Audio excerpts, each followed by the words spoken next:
பாவமாகவே ஆகுது, எனக்காகவே சாகுது. நான் வந்து வீட்டுக்கு நிம்மதியோடு போகிறேன். ஏன்னா என்னுடைய பாவங்கள் மன்னிக்கப்பட்டு தேவன் என்னை ஏற்றுக்கொள்ளுகிறார் அந்த பலியின் நிமித்தமாக. அதனுடைய அர்த்தத்தை பார்த்துட்டு விளங்கிக்கிட்டு வெளிப்பாடை பெற்று பவுல் எழுதுகிறார், பாவம் அறியாத அவரை பாவமாக்கினார், நீதி அறியாத என்னை நீதிமானா ஆக்கும்படி. நிறைய பேர் நான் சொல்கிறேன் இன்றைக்கி நீதிமான்றதை பார்க்குறது இல்லை, தெரியுமா உங்களுக்கு? எப்படி நீதிமான்றதை பார்ப்போம், எப்படி சுகம் நமக்கு உண்டுன்றதை பார்க்குறோம். எங்கே சொல்லியிருக்குது? அது கண்ணால் பார்த்து தெரிகிற விஷயம் இல்லை.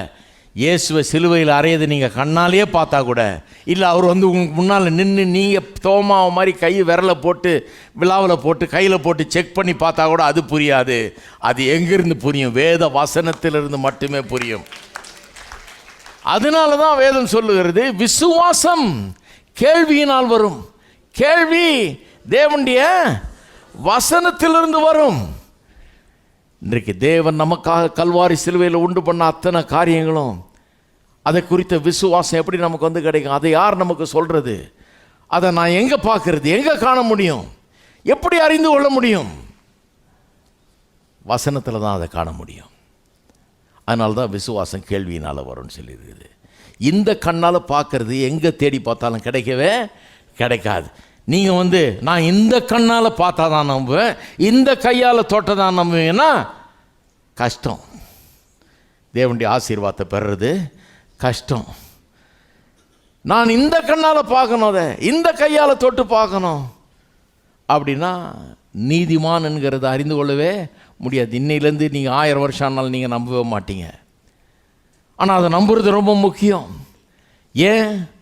நீதிமானுடைய ஜெபம் மிகுந்த பலன் அளிக்கும்.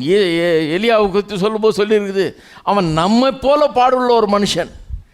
அதாவது நம்ம எப்படி வாழ்கிறோமோ அதே மாதிரி வாழ்ந்துட்டு இருந்தான் அவன். பாருங்கள், ஒரு சாதாரண மனுஷன். ஆனால் அவனுடைய ஜெபம் மழை வராதுன்னா வரல, வரும்னா வருது. ஜெபம் அவன் என்ன ஜெபம் செய்கிறானோ அது அப்படியே நடக்குது.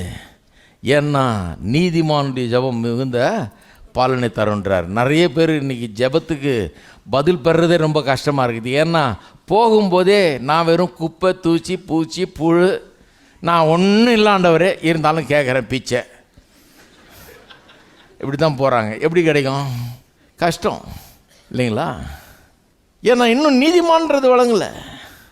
கர்த்தரை ஏற்றுக்கொண்டிருக்கிறார், அவருடைய சமூகத்தில் போகிறதுக்கு எனக்கு அனுமதி உண்டு, நான் கேட்டதெல்லாம் தருவார், குமாரனே எனக்காக கொடுத்துருக்கிறார், மற்ற எல்லாவற்றையும் அருளாதிருப்பது எப்படி?